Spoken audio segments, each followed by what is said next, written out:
director de la Academia de Guerra, el coronel Álvaro Salazar, al jefe de estudios, teniente coronel Manuel Provis, y al jefe de curso, comandante Jaime Castro.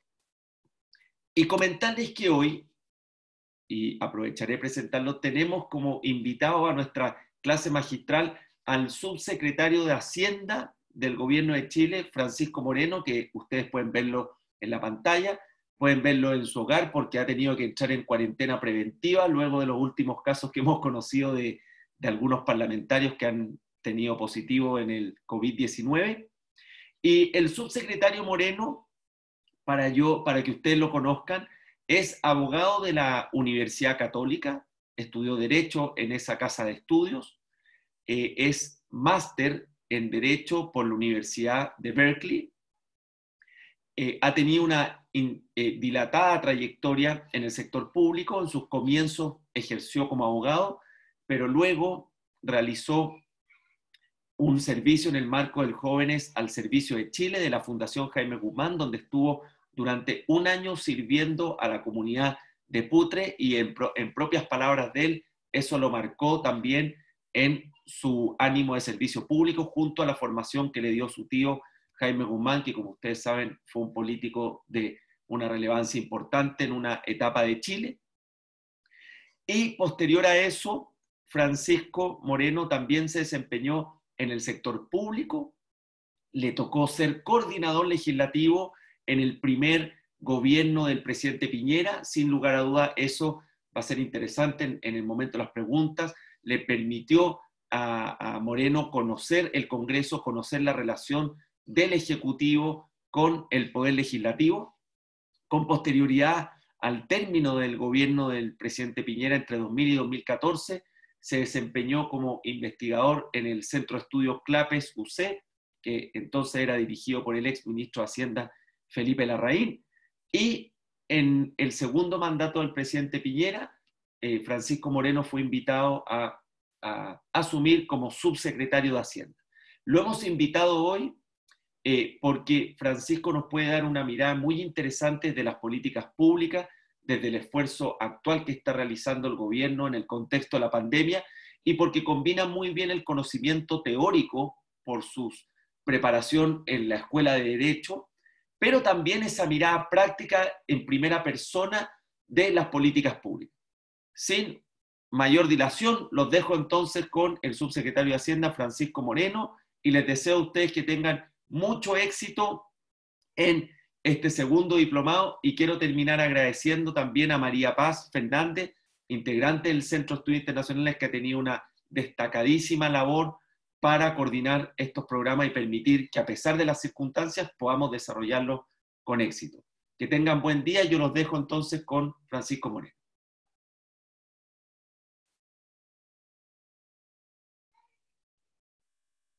Estás silenciado. Estás silenciado. Ahora sí. Ahí sí. Muchas gracias, Jorge, por tu presentación. Quisiera saludar a todos y cada uno de ustedes que está hoy día participando de este seminario, de esta clase de inauguración del Diplomado de Políticas Públicas en conjunto con el Centro de Estudios Internacionales de la Universidad Católica de Chile. Parto por saludar, por cierto, al director de la Academia de Guerra, el coronel Álvaro Salazar, al subdirector de capacitación del Centro de Políticas Públicas de la Universidad Católica, Ignacio Elso, al jefe de estudios de la Academia de Guerra, teniente coronel Manuel Provis, al jefe de curso, comandante Jaime Castro, y a todos aquellos quienes han hecho posible que nos reunamos hoy día de manera virtual. Esto que existía como una herramienta de acercamiento y que la verdad es que se usaba y utilizaba muy poco, hoy día nos damos cuenta de que sin lugar a dudas va a generar un cambio, y este cambio se genera básicamente por lo que estamos viviendo, al menos en Chile, desde el día 3 de marzo. Yo quiero agradecerle sinceramente a Jorge, como director del Centro de Estudios Internacionales de la Universidad Católica, que nos haya abierto las puertas de una institución tan señera en nuestra historia como es la Academia de Guerra del Ejército de Chile. En lo particular, siento que es un honor y un privilegio poder estar con ustedes, poder comentarles cuál es la visión desde el gobierno en función de lo que está sucediendo, cuáles son las medidas que estamos implementando, qué es lo que vemos en las próximas semanas, en los próximos meses. No son tiempos fáciles y obviamente eso nos compele a hacer un trabajo doblemente arduo, focalizado y eficiente.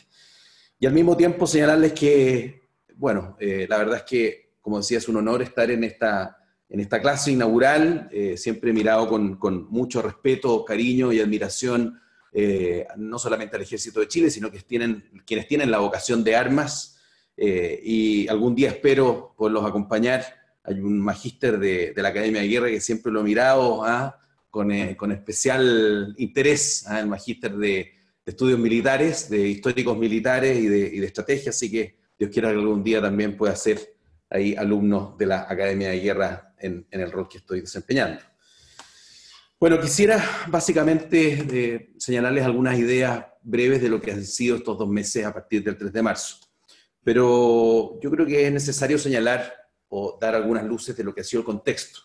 Y el contexto hoy día nos dice que estamos frente a una pandemia global que está presente en 187 países de los 194 y que a través de la globalización, y eso es una de las cosas que yo diría más quizás contradictorias, es que en un mundo conectado como el que vivimos hoy día, resulta que los males de una ciudad, una región, en este caso un país, Wuhan, ustedes recordarán, a principios de este año, fines del año pasado, para ser más preciso, se genera COVID-19 y que finalmente haya llegado a nuestro país y que causa un efecto directo no solamente desde el punto de vista de la política sanitaria, sino que también desde el punto de vista económico y, por cierto, desde el punto de vista social. Hoy día tenemos en el mundo 4.823.479 personas contagiadas por COVID-19, de acuerdo a la información oficial. Fallecidos tenemos que lamentar hasta la fecha 318.851 personas. Y la realidad en nuestro país, efectivamente, y es por eso que el gobierno, en función del diagnóstico de sus autoridades sanitarias, determinó cuarentena total para 38 de las 52 comunas de la región metropolitana de Santiago, en función al empeoramiento de la situación, al menos en la región metropolitana de Santiago. Y eso en la práctica significa que a nivel nacional tenemos a 46.059 contagiados y tenemos que lamentar el fallecimiento de 478 personas. Esta información obviamente oficial al día de ayer, 18 de mayo. Y la verdad es que nosotros como país, si bien lo saben ustedes, como Ejército de Chile, ha debido permanentemente que enfrentar situaciones de catástrofe variadas. Pero ya hace más de 100 años que no nos enfrentábamos ante una pandemia global de estas características. Los historiadores señalan a la gripe española del año 1918 hasta 1921 como algo relativamente similar a lo que estamos viviendo. Sabemos que eran otras épocas, otros adelantos tecnológicos, de medicina, de política sanitaria, y en esa época, entre el 1918 y 1921, tuvimos que lamentar el fallecimiento de 40.113 chilenos por la gripe española. Seguramente son datos imperfectos, a diferencia de lo que pueden ser hoy día, los datos en línea que entrega nuestro gobierno y también, por cierto, los otros países, pero nos da un orden de magnitud respecto a lo que fue en algún momento una pandemia también, de alguna otra manera, con características similares a lo que estamos viendo hoy día. No hay que ser ningún experto en ninguna ciencia social para darse cuenta que las relaciones humanas, el comercio, la educación, sin lugar a dudas van a cambiar desde el día en que podamos volver a abrir nuestras puertas, reunirnos y congregarnos en lugares públicos. Y eso básicamente porque el hombre, dicen, es animal de costumbres y durante estos 60 días nos hemos tenido que acostumbrar a estar en nuestras casas, a tener contacto con nuestros equipos de trabajo a través de estas herramientas. Y eso sin lugar a dudas ha abierto posibilidades también a segmentos distintos desde el punto de vista de la entrega de la cadena alimenticia, desde el punto de vista de negocios que hoy día no van a tener quizás mayor futuro. O también, finalmente, vamos a encontrarnos ante desafíos muy importantes desde el punto de vista formativo, especialmente en el ámbito de la educación. Lamentablemente, desde el punto de vista económico, a nosotros el COVID-19 nos encuentra como país en una situación compleja y difícil. Y acá quiero hacer un pequeño recorrido muy breve desde el punto de vista de las cifras de crecimiento que podemos exhibir durante los años anteriores y gobiernos anteriores. Hay un principio básico, y que lo señala repetidas veces el presidente de la República, Sebastián Piñera, que no hay mejor política social que el crecimiento económico y el pleno empleo, o la creación de empleo.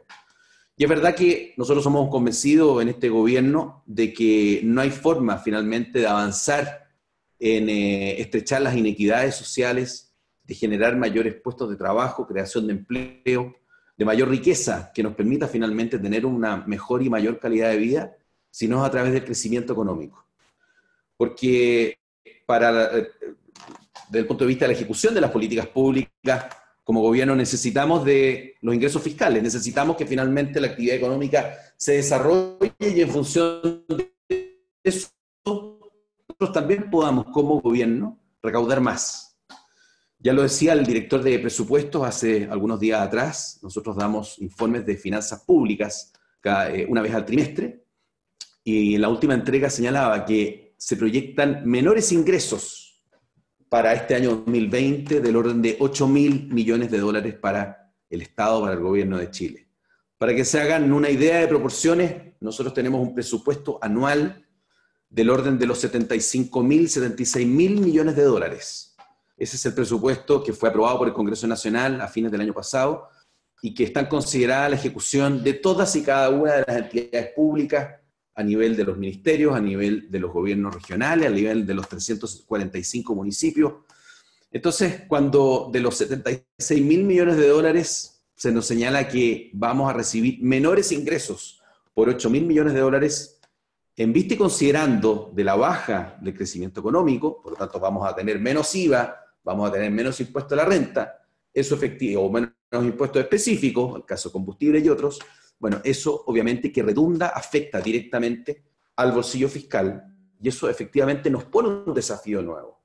¿Cómo no afectando finalmente los programas sociales? ¿Cómo no reduciendo los planes, políticas y programas que tenemos como gobierno, muchos de ellos que son establecidos por ley de la República, finalmente no se vean afectados y también no afecten a las personas a las cuales están dirigidas, siendo que tenemos menos recursos de los que proyectábamos?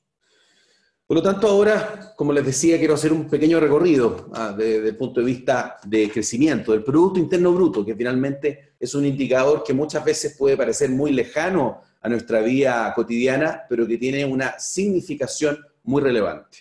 Durante el primer gobierno del presidente Sebastián Piñera, desde el año 2010 a 2014, Chile creció en promedio un 5,3%. Aumentó el PIB un 5,3%, y eso sin lugar a duda es una cifra, un guarismo, como se le llama técnicamente, muy importante, porque luego de ello vino el segundo gobierno de la expresidenta Michelle Bachelet, y el crecimiento bajó y cayó estrepitosamente a un 1,9%, de un 5,3% a un 1,9%.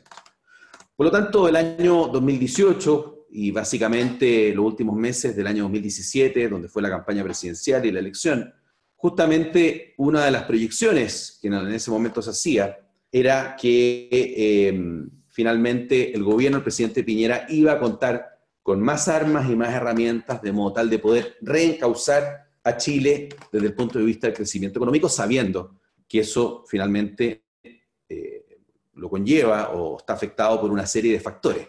En primer lado son las políticas que se implementen, las señales que se den al mercado. Durante el segundo gobierno de la expresidenta Bachelet tuvimos algunos proyectos de ley que fueron evaluados de forma diferente por el sector empresarial, que sin lugar a duda, desde el punto de vista tributario, generaron un impacto.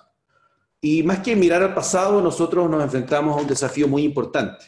Y si hay algo que caracteriza al presidente Piñera es justamente enfrentar los desafíos por muy difíciles y complejos que estos sean. Y durante los primeros meses del año 2018 se presentó un proyecto de modernización tributaria. Las señales que queríamos dar era que necesitábamos mayor inversión, que necesitábamos mayor productividad, creación de empleo y por lo tanto mayor crecimiento económico. Son esos 4 elementos que son fundamentales finalmente para el desarrollo económico y para que la gran clase media chilena, aquella que se ha ido construyendo y formando por su propio esfuerzo, finalmente tuviera un apoyo directo y decidido, no solamente con una buena economía donde poder desarrollarse, sino que también con instrumentos específicos que finalmente pudiesen ayudarlos en casos de complejidad. como fue finalmente el programa Clase Media Protegida. Es un proyecto de ley que hoy día está en el Congreso y que lamentablemente no ha terminado su tramitación.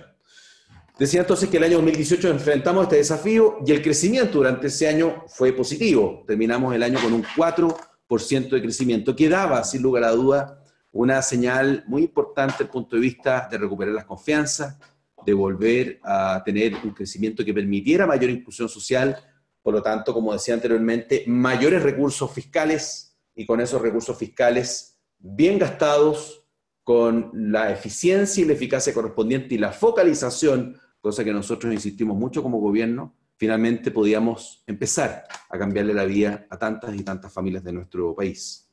Y luego del año 2018 enfrentamos un año 2019 especialmente turbulento.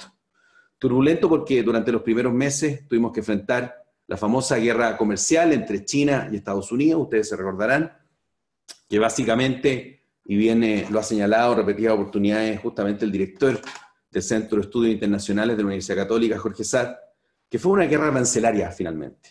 ¿De qué manera? Por distintos motivos, y ustedes seguramente tendrán y lo habrán estudiado mejor que nosotros, por motivos geopolíticos, por motivos estratégicos.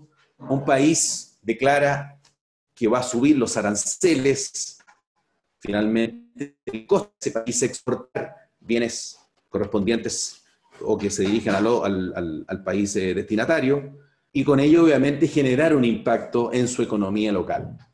Y en esta guerra de declaraciones entre el presidente de China y el presidente de los Estados Unidos nos llevamos los primeros meses, enero, febrero, marzo, incluso abril, mayo. Y siempre nosotros desde el Ministerio de Hacienda, en aquella época estaba el exministro Felipe Larraín, señalábamos y hacíamos la proyección de que íbamos a ir de un año de menos a más. Y de menos a más principalmente, no como la única razón, sino que porque hay otras varias, porque nos estaba pegando a nosotros como gobierno, como Estado, como país, el hecho de que existiera un menor comercio entre China y Estados Unidos. Eso en la práctica significa que se generó una menor demanda interna, tanto en China como en Estados Unidos. Y aquellos proyectos, por ejemplo, de infraestructura que China, siendo un país gigantesco y con recursos muy limitados, tenía proyectado para ese año 2019, finalmente fueron suspendidos hasta nuevo aviso. Y es ahí donde entra nuestro país desde la perspectiva de que nosotros somos exportadores de commodities y que muchos de ellos, efectivamente, de estas obras de infraestructura tienen que ver o tienen una directa relación con el cobre, y obviamente nos enfrentamos ante una menor demanda de cobre y que eso finalmente fue afectando, entre varios otros factores, finalmente que enfrentáramos una desaceleración de nuestro crecimiento.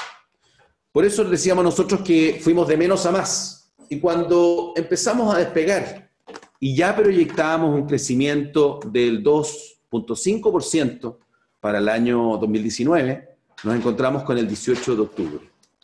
18 de octubre que obviamente fue una fecha compleja, difícil, respecto a una situación que se dio en casi la totalidad de las regiones de nuestro país y que obviamente nos hizo como gobierno redirigir nuestras prioridades. Vimos hechos de violencia que tenemos que lamentar, que nunca habíamos visto al menos en los últimos 20 o 30 años.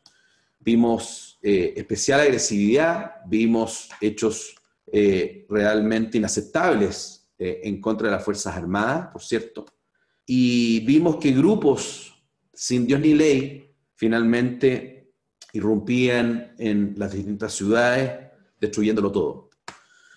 Y durante los meses de octubre, noviembre y diciembre, efectivamente vimos un desenlace de esta crisis social, de este estallido de violencia, y que, por cierto, que tal como decía, nos hizo cambiar el horizonte y las prioridades de nuestra agenda legislativa.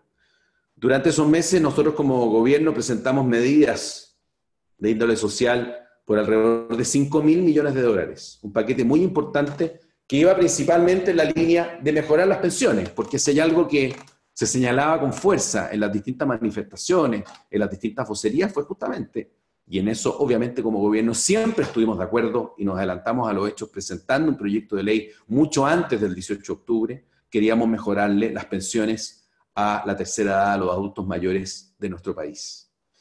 Y acá es donde parto por hacer una crítica y un análisis de lo que ha sido el comportamiento del Congreso Nacional desde el año 2018 a la fecha. Quizás el primer año no se notó mucho, pero ya a partir del segundo año nos vimos enfrentados como gobierno, dado que no tenemos mayoría ni en la Cámara de Diputados ni en el Senado, a la complejidad que tiene el juego democrático de que el gobierno propone y finalmente es el Congreso quien dispone muchas veces.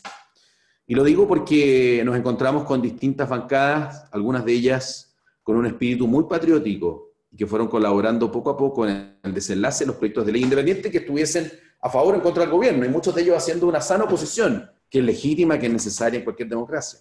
Pero también nos enfrentamos frente a grupos que no tenían mayor interés, sino que sacar un rédito político de una crisis social muy profunda, donde fallecieron compatriotas, donde veíamos una situación absolutamente descontrolada en algunas partes y algunas zonas de nuestro país. Y decía entonces que si nuestra proyección de crecimiento económico para el año 2019 era un 2,5%, bueno, finalmente terminó, dado los acontecimientos de octubre, noviembre y diciembre, en mayor y menor magnitud, en un 1,1%. Por lo tanto, tuvimos un 2018 con un 4% de crecimiento y luego de ello el 2019 con un 1,1%.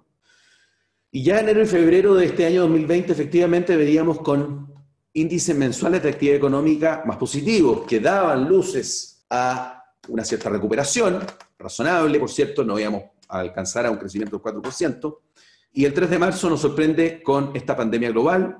Ya en el mes de enero se empezaron, tal como lo ha dicho el presidente Piñera, a tomar ciertas medidas en el caso hipotético de que este virus del COVID-19 llegara a nuestro país.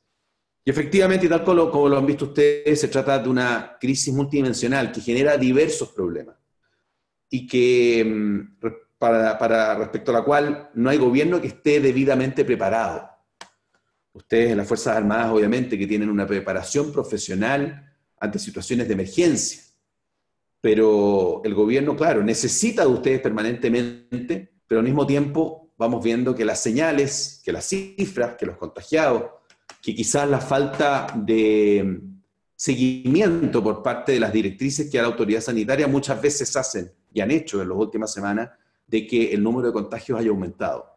Qué difícil es en una situación como la que veníamos saliendo de los meses de octubre, noviembre, diciembre, donde hay un sector de la población que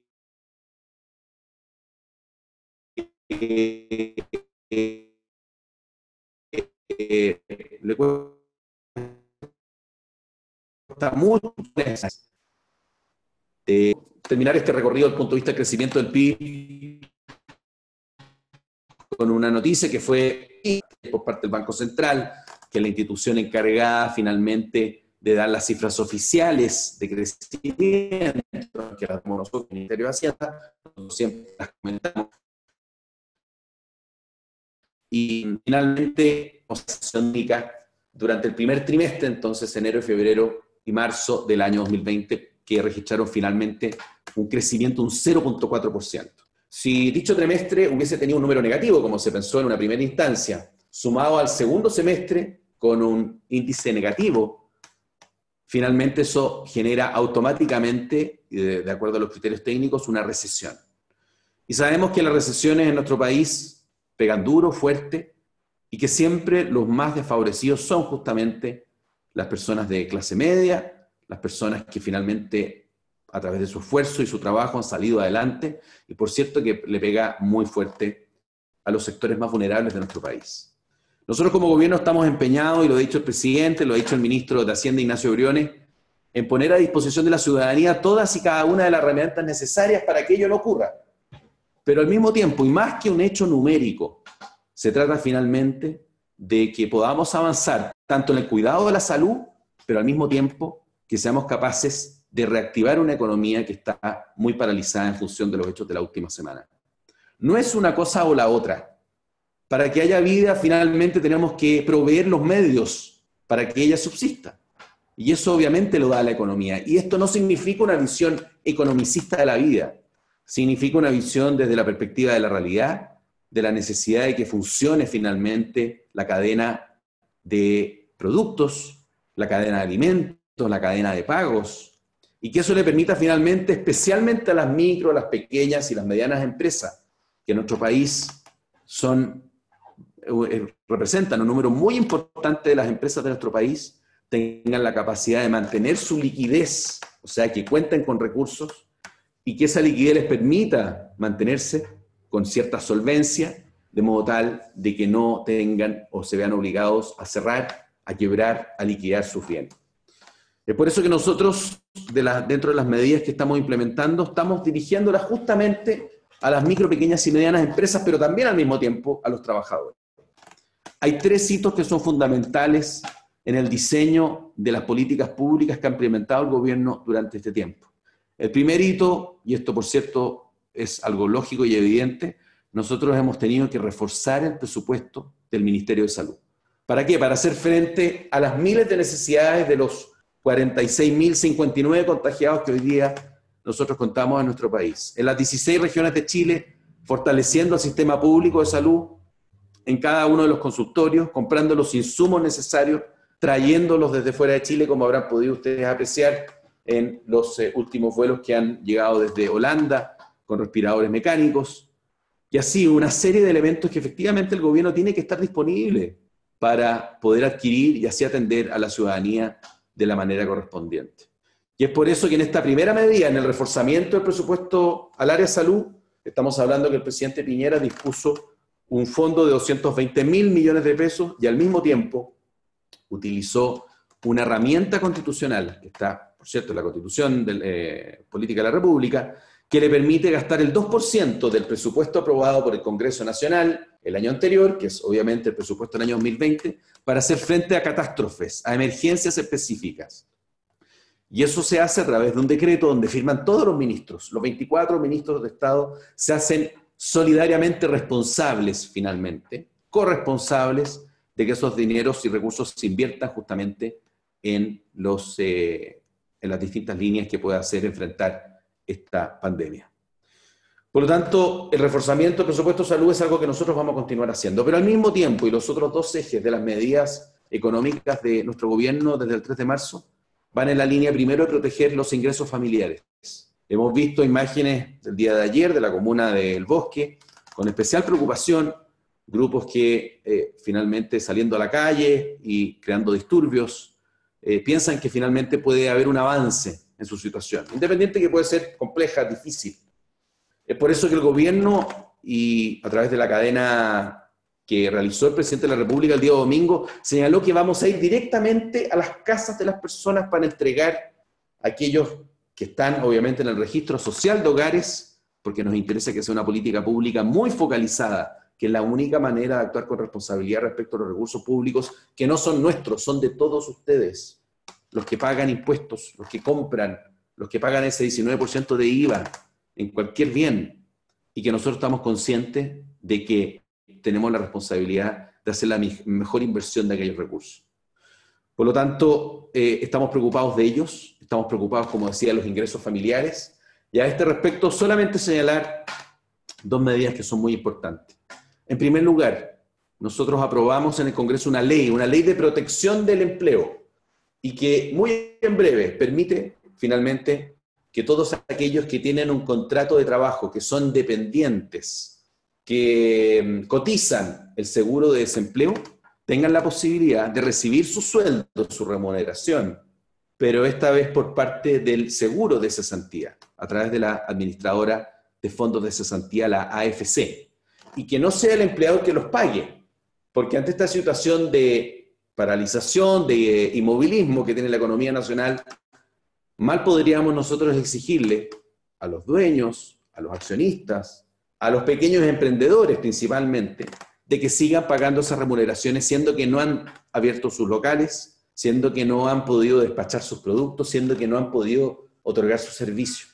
Y es por eso que el gobierno implementa y diseña este proyecto que fue aprobado por el Congreso y que hoy día permite que más de 500.000 trabajadores en nuestro país con contrato de trabajo los mantengan.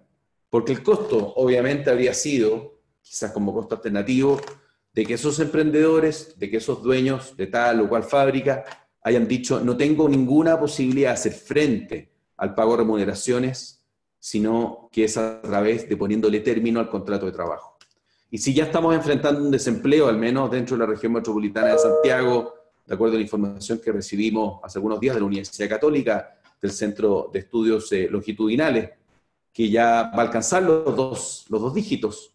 Bueno, nos preocupa mucho que se conserve el empleo, que esos contratos de trabajo finalmente se suspendan, pero que permanezcan, que estén vivos una vez que pase la pandemia global que estamos enfrentando. Eso es una medida pública que ha tenido un efecto muy importante. Estamos hablando, les decía, de 500.000 trabajadores, de 80.000 empresas que en otras condiciones, y que sea sin contar con esta ley, hubiesen tenido que cerrar. Y 500.000 trabajadores en la calle, o quizás un número un poco menor, sin lugar a duda que es un efecto especialmente complejo y difícil para esas familias, para finalmente esas personas, y que genera una situación social especialmente crítica. El segundo proyecto de ley está referido a otro grupo de personas, a otro grupo de trabajadores, y que seguramente ustedes habrán escuchado mucho al respecto, que son los trabajadores independientes. Y los trabajadores independientes tienen una particularidad, que cuentan con mayor libertad, por así decirlo. Ellos emiten una boleta de honorarios, ¿no es cierto?, timbrada ya electrónicamente a estas alturas por el Servicio de Impuesto Interno, y que no cuentan con un contrato de trabajo propiamente tal. Y que a partir de hace poco tiempo atrás, algunos años, ya es obligatorio que de sus 10.75% de retención, finalmente parte de eso obviamente vaya a cubrir las deudas de las cotizaciones de salud y de previsión, cosa fundamental en el mundo actual, en función de lo que vimos hace un rato atrás, de una de las causas de los hechos de violencia de octubre, considerando las bajas pensiones que muchas veces tienen personas que ya se han jubilado. Entonces estamos pensando en ese grupo. Es un proyecto que está en el Congreso Nacional, es un proyecto que algunos senadores, especialmente ahora que está en la Comisión de Trabajo del Senado, dicen no nos gusta, queremos algo distinto. Y que finalmente es un seguro social, que tiene, por cierto, un mayor porcentaje de retención, una tasa de un 0.4, aparte del 10.75. Pero que eso va a permitir finalmente crear una política pública permanente, porque así como existe un seguro de desempleo creado en el exgobierno del presidente Ricardo Lagos, y que es una política pública muy relevante, y que da la posibilidad de manera decreciente de que esa persona y por cierto esa familia tenga una herramienta para hacer frente a las necesidades de consumo de su familia cuando está cesante. Bueno, pues bien, acá también estamos diseñando algo muy similar para los independientes que alcanzan alrededor de 1.200.000 personas en Chile, versus los 4.100.000 personas que son aquellos que nosotros contabilizamos como trabajadores dependientes. Y por último, la última columna vertebral, idea principal, matriz de todas las políticas públicas que nosotros hemos diseñado en este tiempo, les decía, desde el 3 de marzo, lo constituye la protección a las fuentes de trabajo. Por lo tanto, sabemos que sin fortalecer el presupuesto del sector salud, sin proteger los ingresos familiares y al mismo tiempo sin proteger a las fuentes de trabajo, nos enfrentaríamos ante lo peor de una pandemia con un efecto social y con un efecto, por cierto, político de proporción. Y por eso, respecto a este último punto, habrán escuchado ustedes que el gobierno lo que ha hecho es poner a disposición de más de 1 millón de empresas, sean micro, pequeñas, medianas e incluso grandes empresas, pero hasta con un tope de 1 millón de ventas de unidades de fomento, que son netas de IVA, por cierto, una herramienta que es una línea de crédito que tiene una garantía estatal. ¿Qué significa la práctica? Recursos frescos para mantener la liquidez de las pymes y medianas y grandes también, y a una tasa de interés, a un precio del dinero técnicamente especialmente bajo. Se fijó una tasa de interés de un 3,5%, que básicamente es la suma entre el 0,5%, que es la tasa de interés mínima técnica que establece el Banco Central, más lo que se proyecta de la inflación para este año. Ese 3,5% de tasa de interés, de precio del dinero en los préstamos que se hagan a través de la línea COVID o el programa FOGAPE, que habrán escuchado algunos de ustedes, permite finalmente que los emprendedores, que aquellos que no tienen acceso al crédito, tengan una herramienta de liquidez y que les permite, como decía antes, mantener la solvencia. Hemos escuchado también algunas críticas. Por cierto, esto es un proceso sumamente complejo. Hay 10 bancos comerciales en Chile que están otorgando estos créditos. Muchas veces vemos en redes sociales personas con su pequeño taller que dicen: a mí no me dieron el crédito por tal o cual razón.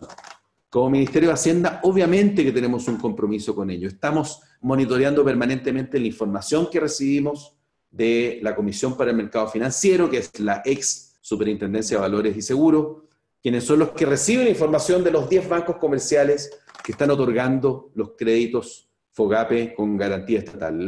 La garantía estatal significa en la práctica que el Estado se hace cargo de un porcentaje que va entre un 60 y a un 85% finalmente de ese crédito en caso de incumplimiento. Es una especie de, técnicamente, un aval, el aval del Estado. Y eso evidentemente tiene un costo muy importante para el fisco. Son 3.000 millones de dólares que nosotros inyectamos capitalizando al Fondo de Garantía de Pequeñas Empresas que administra Banco Estado, pero que es otorgado por estos otros 9 bancos que yo les señalaba y que finalmente van a permitir un salvavidas para muchos de ellos. Ahora bien, sabemos, y lo anunció el presidente el domingo, que muchos bancos comerciales se están demorando y que estamos conscientes de la angustia que significa para una pyme, para un emprendedor que tiene su pequeño taller, su pequeño café, con las puertas cerradas, que no puede atender. Algunos de ellos en el rubro de alimentos, bueno, lo han podido hacer a través del delivery. Bien por ellos, por cierto, porque si no enfrentaríamos una situación de desempleo aún mayor. Y necesitamos asegurar como gobierno la cadena de alimentos. Pero claro, sabemos que justamente una mala noticia a este respecto genera una profunda decepción y una profunda ansiedad ante el futuro. Y es por eso que también el domingo, y ayer estuvimos en el Ministerio de Hacienda participando en el Consejo Corfo, se aprobó otro programa también de características similares, es decir, líneas de crédito que van a generar liquidez en las micro, pequeñas y medianas empresas, pero también dándoles esa garantía a instituciones no bancarias de distinta naturaleza.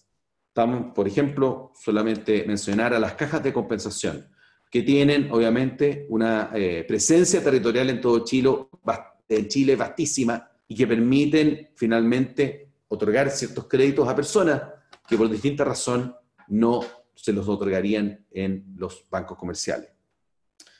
Quiero decirles que efectivamente hoy día existe mayor riesgo y que el sistema económico es averso al riesgo y especialmente los bancos. Obviamente la posibilidad que ellos tienen y el estudio que hacen, la proyección de prestarle dinero a ciertas personas, a ciertos emprendedores que hoy día enfrentan un mayor riesgo, es distinta en situaciones de normalidad. Y es por eso que los vamos a ayudar con esta segunda línea y vamos a seguir monitoreando esta medida que es sumamente importante. Y la otra medida que va en la línea justamente de apoyar a las empresas para que mantengan su liquidez y por consiguiente mantengan su solvencia y eviten la quiebra, dice relación con una serie de medidas tributarias de postergación de obligaciones, llámese del pago del IVA, que se realiza mensualmente durante los meses de abril, mayo y junio. Eso se va a poder postergar entre 6 y 12 cuotas, sin ningún tipo de interés ni multa. También, obviamente, estamos suspendiendo los pagos provisionales mensuales que hacen las empresas respecto al impuesto a la renta. Estamos postergando el pago de contribuciones de bienes raíces del impuesto territorial respecto a empresas que tengan ventas inferiores a 350.000 unidades de fomento al año. También estamos pensando en las personas naturales, aquellos que tienen propiedades con avalúo fiscal de hasta 133 millones de pesos.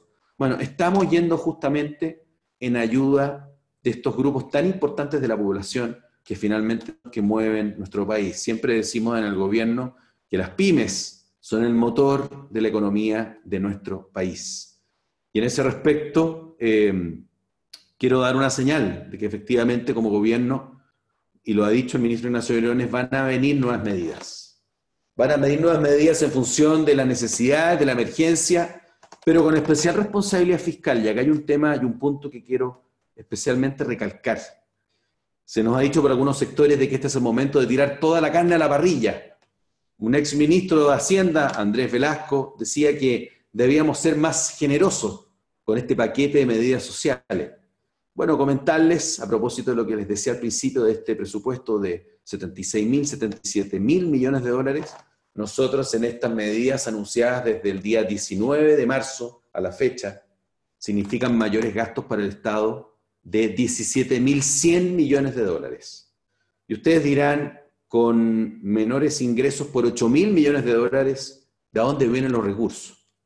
Y básicamente de estos 17.100 millones, la proyección que hacemos como Ministerio de Hacienda es que en primer lugar 2.500 millones de pesos, perdón, de dólares, ojalá fueran pesos, 2.500 millones de dólares vengan justamente de una reasignación interna del Estado. Y acá también hay otro punto fundamental, y que lo ha recalcado especialmente el ministro de Hacienda, Ignacio Briones. Tenemos que ser capaces de mejorar el gasto público. Y mejorar el gasto público no significa pescar una tijera y cortar ceros a las distintas reparticiones, a los ministerios, a cada uno de los municipios, a los gobiernos regionales, a las más de 380 instituciones públicas, incluido, por cierto, las Fuerzas Armadas. Tenemos que ser especialmente cuidadosos, razonables y responsables respecto a reasignaciones. ¿Por qué? Porque nos vemos enfrentados también a que muchos de los recursos que considera la ley de presupuesto del sector público este año, respecto al inicio de planes, programas y de ciertas políticas, no se van a poder llevar a efecto por justamente, dada la situación que estamos de paralización en virtud de la pandemia global. Tenemos que ser capaces de redireccionar esos recursos. Pero también estamos haciendo un esfuerzo, y un esfuerzo que dice relación con apretarse el cinturón. Y lo mismo que sucede en cualquier familia, que enfrenta una situación compleja de índole económica, que ve que sus ingresos son menores que sus gastos. Llega un momento en el cual hay que tomar medidas a ese respecto. Y es por eso que hace pocos días, a través de una circular dirigida a todos los ministerios y a todos los organismos de la Administración Central del Estado, nosotros estamos cortando recursos que van en distintas líneas del presupuesto, pero que dicen relación con diversos ítems, siempre con el objeto de asegurar, o más bien siempre asegurando, las prestaciones sociales que son muy relevantes a este respecto. Estamos cortando contrataciones, por ejemplo. Estamos cortando cualquier aumento de remuneración de funcionarios públicos actuales que se podrían haber acordado con anticipación. Estamos hablando de que hay menores recursos para la compra de bienes y servicios. Nos vamos a tener que apretar el cinturón. Por cierto que hay mayores ahorros directos por el hecho de que no se pueden hacer viajes al extranjero, en viáticos tanto internacionales como nacionales. En fin, en una serie de medidas. Y en ese sentido, la Dirección de Presupuesto, que es el organismo técnico del Ministerio de Hacienda, que va revisando todos y cada uno de los presupuestos de los diversos servicios, ha hecho un trabajo que muchas veces es muy ingrato. Muchas veces es muy ingrato recibir llamadas de ministros de Estado, de subsecretarios, en el caso mío de colegas, pidiéndonos por favor que no cortemos tal o cual recurso.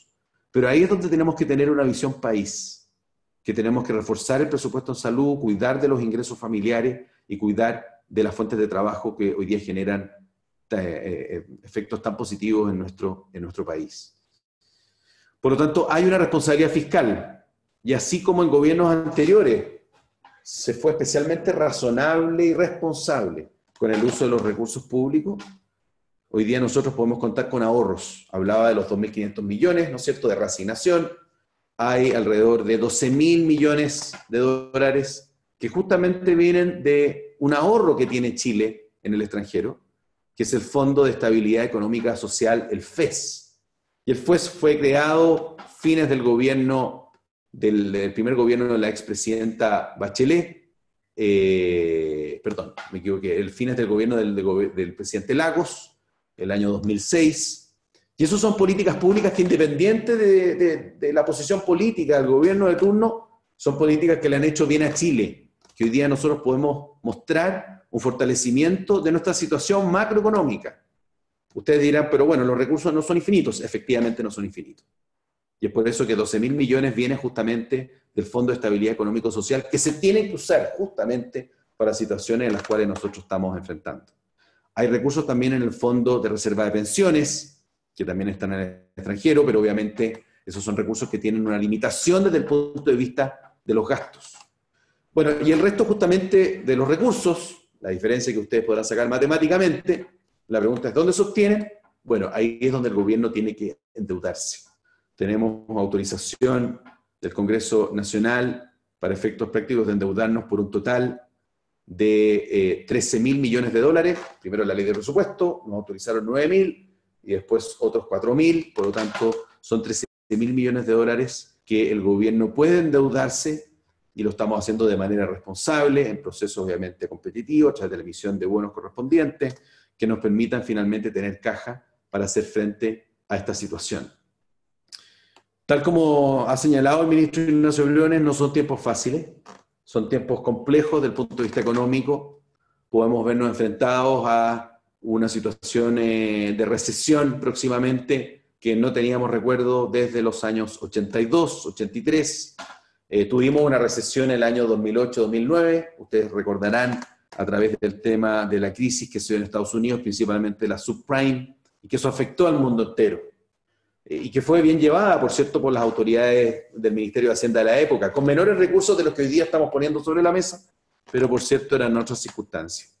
Y también estamos atentos a lo que pasó en nuestro país el año 99, a través de la crisis asiática, que efectivamente generó un impacto desde el punto de vista de la destrucción de empleo. Entonces, para que ustedes finalmente tengan claridad respecto a cuál es nuestra labor diaria en el Ministerio de Hacienda, en ese edificio ahí de Platino 120, dice relación con cómo hacemos con recursos escasos finalmente, y como en toda institución y como en todo hogar, con recursos escasos, decía, frente a las necesidades que muchas veces son ilimitadas, pero que hoy día hay un elemento adicional que son necesidades de emergencia. Tenemos que ser responsables desde el punto de vista del balance estructural, que fue también uno de los elementos que se creó, y una política pública muy importante, de modo tal de generar un acuerdo a nivel transversal de lo que podían ser los rangos de endeudamiento. Y en ese balance, finalmente, lo que nosotros queremos y lo que significa es que no gastemos más de lo que tenemos. Y si tenemos finalmente necesidades que son transitorias, pues bien, con fondos transitorios podamos hacer frente a esas necesidades.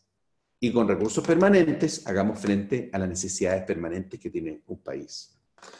La proyección económica para este año 2020, hasta la fecha, por cierto, estamos recién casi llegando a la mitad del año, y que hemos hecho nosotros desde el Ministerio de Hacienda, alcanza a un menos 2% de crecimiento, un crecimiento negativo.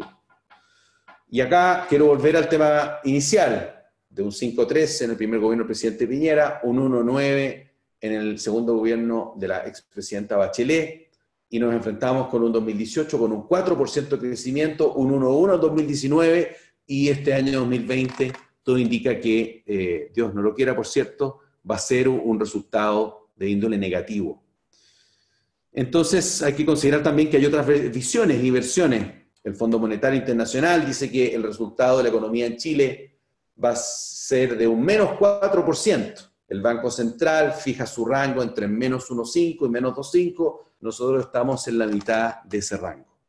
¿Qué nos queda cuando hay una proyección de crecimiento económico negativa como esta? Redoblar los esfuerzos. Ser especialmente responsable en el uso de recursos públicos. Focalizar todas y cada una de las políticas sociales. Y acá menciono una política que se me olvidó mencionar a propósito de el concepto o la columna de la protección de los ingresos familiares. Se está otorgando y se aprobó por el Congreso con veto del presidente de la República, con la insistencia del presidente de la República, porque se había rechazado, un ingreso familiar de emergencia. Un ingreso familiar de emergencia que finalmente va dirigido, enfocado al 40% de menores recursos de la población chilena. De acuerdo, no a lo que la gente declara, sino que a través del Registro Social de Hogares, que es un instrumento de política pública que lleva el Ministerio de Desarrollo Social y Familia. Por lo tanto, vamos dirigidos a esa familia. Y muchos parlamentarios decían, es que 65.000 pesos por persona es una miseria. Y efectivamente sabemos que 65.000 pesos por persona, estábamos calculando que podrían llegar promedio por familia a 240.000 pesos, por cierto que se suma a otras medidas, al bono COVID de 50.000 pesos que se terminó de otorgar hace algunas semanas atrás, que son ayudas que van a la vena directa. Sabemos que finalmente no vamos a solucionar todos y cada uno de los problemas con entregar grandes sumas de dinero. Tenemos que ser responsables porque no sabemos cuándo esta crisis va a finalmente terminar. Termino queriendo dar una visión positiva quizás de la situación actual. Y lo positivo es que hay una amplia mayoría de los chilenos que efectivamente ante una crisis como esta pueden entender la magnitud de la responsabilidad personal de los actos propios, de los familiares, de la necesidad del cuidado. Hemos visto que hay un grupo mayoritario que sí, que acata las normas, por muy difíciles que sea, y sabemos que estar en una cuarentena, en un hogar, en una comuna determinada, es distinto quizás que en una comuna vulnerable. Son tiempos que exigen esfuerzo a todos, pero que no pongo en duda en ningún momento, ni ningún segundo, de que como país vamos a ser capaces de vencer a esta pandemia global que estamos enfrentando. Hemos sido capaces de enfrentar terremotos como el del 2010, como el del año 1985, aluviones en distintas partes de nuestro país, tsunamis a propósito del terremoto del 2010. Somos un país que ha sufrido mucho por embates de la naturaleza y que no recordábamos, como decía al comienzo, haber enfrentado una pandemia global, sino que hace 100 años.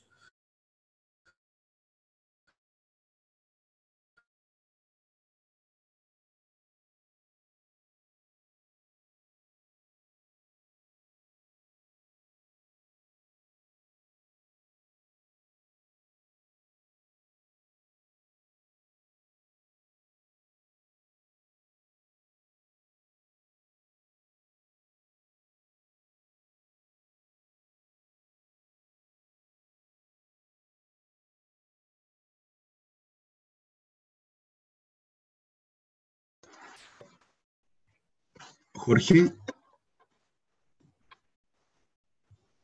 parece que perdimos al subsecretario. Sí. Ahí está, ahí volvió. Ahí estoy. Sí.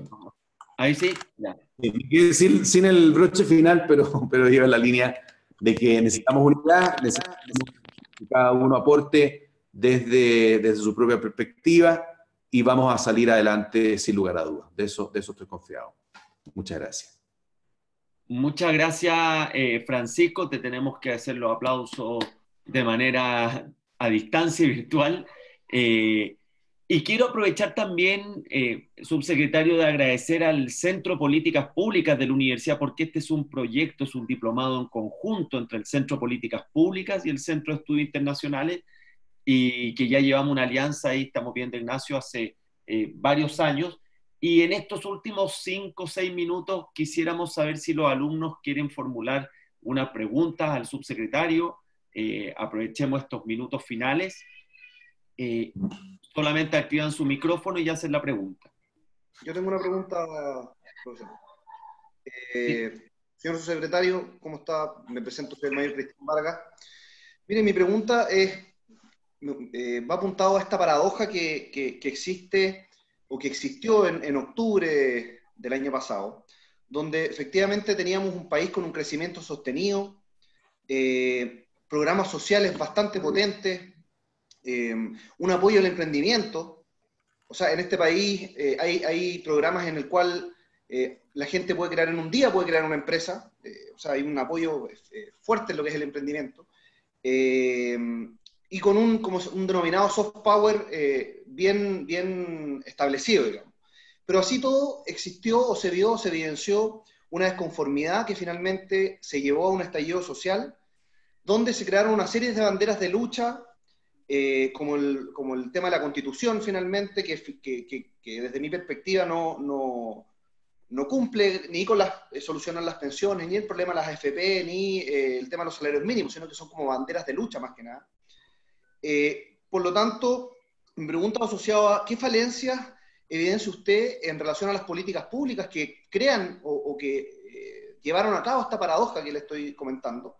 Y si es que ese análisis de posibles falencias se analizaron y se prospectaron, ¿no es cierto?, para poder llevar a cabo las políticas públicas para este nuevo desafío, que es la pandemia. Esa es mi pregunta. Muchas gracias, mayor Cristian Vargas. A ver, muy interesante tus puntos, porque veo que hay dos elementos bien marcados. El primero, si podemos dar alguna explicación respecto a lo que sucedió el 18 de octubre.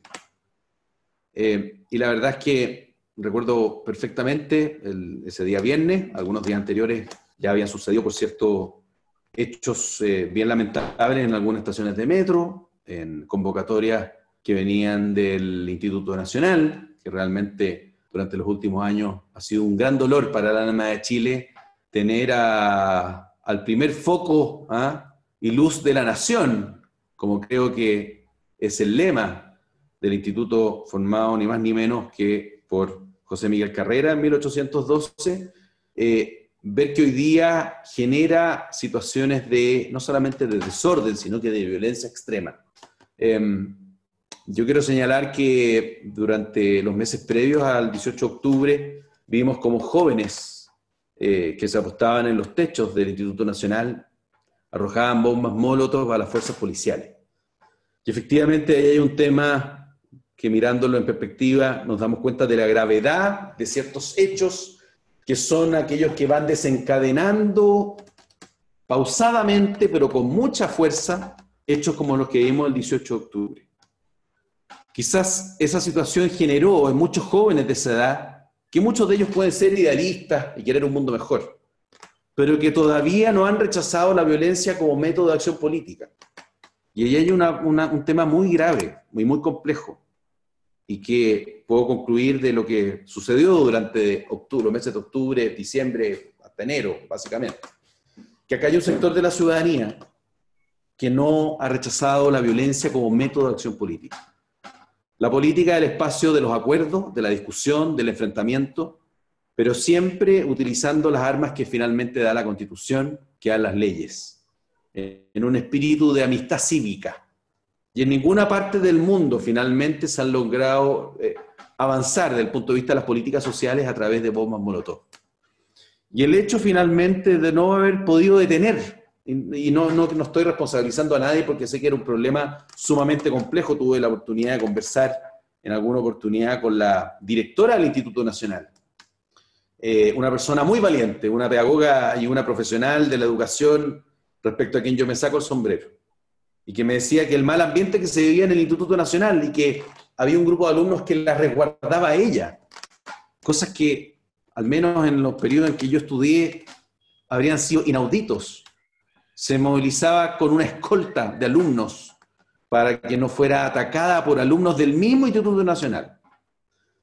Esos hechos de violencia generaron finalmente ciertas señales, y esas señales se fueron acumulando.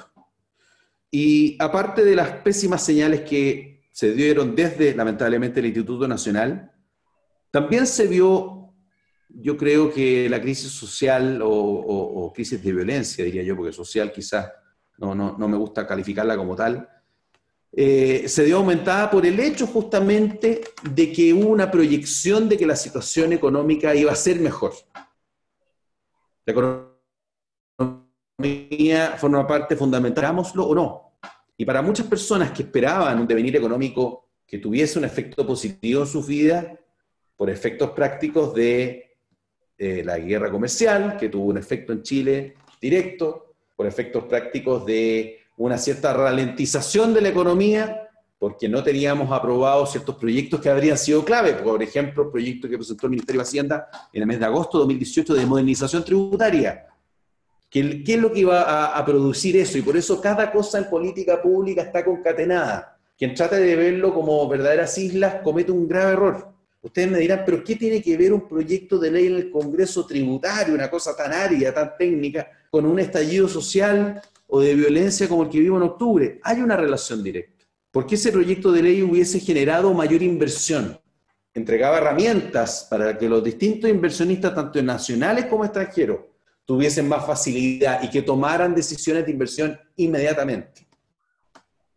Porque finalmente se ponían medidas que era, este es el momento para llevar a cabo mi proyecto de infraestructura, este es el momento para realizar tal o cual proyecto, para comenzar este emprendimiento, porque tal como señala Cristian, hay muchas herramientas hoy día para que las personas de manera individual puedan enfrentarse a los desafíos económicos. Entonces, esta situación económica desmejorada y que no quizás y que no iba en la línea de las expectativas, obviamente generó una frustración. Si yo mezclo estos dos puntos, más todos los problemas que cotidianamente y que históricamente hemos tenido como país que no se resuelven en un periodo, en un mandato presidencial de 4 años, bueno, tenemos, y eso tú lo pones dentro de una juguera, tenemos una situación compleja, difícil, donde grupos radicalizados, donde finalmente a través de la comunicación y la publicidad, que sus batallas, entre comillas, y sus actos de violencia se daban en medios de prensa, cuántas noticias falsas, fake news vimos en redes sociales. Yo siempre digo que a mí me tocó leer 2, 3 diarios cuando era más joven, y hoy día una cuenta de Twitter es un medio de comunicación social. Una cuenta donde me dice o me da una información respecto a un hecho preciso y conciso, por muy falso que sea, genera una creencia de que eso está pasando. Entonces nos enfrentamos ante una sociedad muy compleja, especialmente complejizada versus a lo que fueron, para qué decir, los años 80, los 90, incluso la primera década del 2000. Y ahí donde desde las políticas públicas tenemos que reaccionar. O sea, por eso valoro mucho que ustedes, alumnos del tercer curso, ¿no es cierto?, regular de Estado Mayor de la Academia, tengan la posibilidad de realizar este diplomado en políticas públicas, porque les va a servir para la vida. Porque políticas públicas no es solamente fijar el análisis de cuánto va a costar una política pública, significa cómo comunicarla, en qué momento, cuál va a ser la estrategia finalmente que yo voy a utilizar como gobierno, cuáles son los puntos de acción que tengo que fijar que son primordiales, a propósito justamente del anuncio de ayer. Ante los hechos de violencia que vimos en la Comuna del Bosque, inmediatamente el presidente de la República reaccionó, porque ya lo había dicho en su cuenta del domingo: vamos a entregar cajas de alimentos a las familias que más lo necesiten. Eso es, y ustedes lo saben muchísimo mejor que yo, un desafío del punto de vista logístico impresionante. Impresionante, que por cierto señaló que íbamos a contar, gracias a Dios, con el Ejército y con las Fuerzas Armadas. De otro modo es imposible hacer frente a esta necesidad de las personas. ¿Cómo finalmente hacerse cargo de los problemas, pero con la inmediatez que nos piden los tiempos actuales? Y eso ustedes lo pueden ver en todo orden de cosas. Ahí me acuerdo, y siempre lo menciono, algo que a mí me llamó mucho la atención hace unos 2 o 3 años atrás, un video captado por una persona, respecto de un joven de 30 o 35 años, que fue a pedir un sándwich a las 11 de la mañana a un conocido McDonald's. Y él quería una hamburguesa 1/4 de libra a las 11 de la mañana. Y resulta que, de toda lógica, supongo, esas hamburguesas empiezan a producirse internamente después de las 2:30 del día. Bueno, y él quería su hamburguesa ahí y armó un escándalo que fue, me acuerdo, viralizado. Y yo creo que acá nos está pasando un poco lo mismo. Y eso dice relación con que tenemos una ciudadanía que tiene mucha menor formación cívica de la que tuvimos quizás nosotros, y para qué decir, nuestros padres, nuestros abuelos. Se ha perdido, por cierto, el respeto a la autoridad, se ha perdido el respeto básico a ciertas normas de conducta social. Pero eso no es nuestra responsabilidad, pero al mismo tiempo tenemos que hacernos cargo de eso. Por eso les digo, hacer políticas públicas en el día de hoy es un tremendo desafío y tiene una dificultad excepcional, porque tengo que ser claro respecto a que no puedo dejar personas fuera, no tengo que dejar grupos de personas vulnerables que finalmente no van a recibir tal o cual beneficio, que tengo que llegar con ese beneficio a todos y cada uno de los rincones de Chile.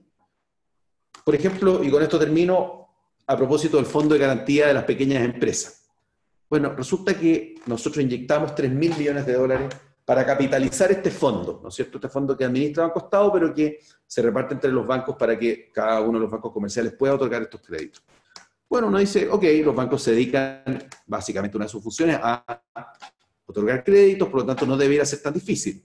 Sí, pero estamos hablando de una avalancha de micro, pequeñas, medianas y grandes empresas que requirieron el mismo servicio en 10 bancos, porque tampoco son 80, 100 o 200, y que todos ellos querían la respuesta de su crédito ahora ya. Esos son los desafíos que nosotros hoy día estamos enfrentando. Y los enfrentan ustedes también, por cierto, como institución. Entonces, eso respecto al tema del 18 de octubre. Obviamente, yo creo que la historia va a decir cuál fue el desenlace de esa crisis, pero tenemos que aprovechar los momentos de crisis justamente para fortalecernos como país. y ahí yo creo que ustedes tienen un papel primordial desde la Academia de Guerra, con la formación que están recibiendo, porque finalmente ustedes tienen un espacio de liderazgo en la sociedad chilena sumamente relevante. Así que también desde el gobierno pedirles la colaboración necesaria, y estoy seguro, y así lo hemos visto, que siempre están disponibles para prestarla. Muchas gracias, subsecretario, por su presentación, por haber respondido a esta pregunta con esta claridad, por haberse dado el tiempo en medio de la pandemia de poder compartir con el Ejército. Quiero comentarles que cuando invitamos al subsecretario a dar esta charla, mostró gran interés por la admiración que tiene por las Fuerzas Armadas y por el Ejército en particular. Y eso es importante transmitirlo porque para nosotros como Universidad Católica es muy importante vincularnos con una institución, con los valores que tiene la Fuerza Armada y en este caso en particular el Ejército. No sé si el coronel Álvaro Salazar, el director de la Academia de Guerra, quisiera cerrar con algunas palabras. Estamos obviamente pasados los minutos, pero no sé si coronel quiere dar algunas palabras de cierre. Con el micrófono. Jorge, solo agradecer al señor subsecretario por su exposición, por compartir todos los conceptos en esta casi hora de charla. Así que muchas gracias. Para nosotros es un privilegio poder contar con ustedes y en general con el cuerpo de profesores que el diplomado tiene considerado. Así que muy bien, ya terminamos muy bien un primer diplomado y tenemos toda la confianza de que vamos a finalizarlo de la misma forma. Así que muchas gracias, Jorge, y muchas gracias al señor subsecretario, y estamos a su disposición también acá para lo que necesite. Bien, hasta luego. Muchas gracias. Quizás, Jorge, yo quisiera ya cerrar con un agradecimiento, por cierto, al coronel Álvaro Salazar, a todos los 64, 65 personas que han participado, ¿no es cierto?, alumnos del tercer curso regular de Estado Mayor de la Academia. Pedirles su colaboración, sin lugar a duda. Yo creo que solamente podría estar en condiciones de sugerirles que aprovechen este espacio de estudio, este espacio de reflexión, porque les tocó justamente en un periodo histórico único, en función de lo que hemos vivido desde octubre, y por cierto lo que estamos viendo a nivel mundial, y al menos en Chile desde marzo. Y también quiero ponerme a su disposición, y esto yo lo hago en los espacios en los cuales obviamente se puede hacer. Muchos de ustedes quizás tienen alguna idea, algún planteamiento, algún esbozo de política pública que a nosotros como gobierno nos sirve, y nos importa mucho tener la visión de los ciudadanos, y en este caso, por cierto, de quienes forman parte del Ejército.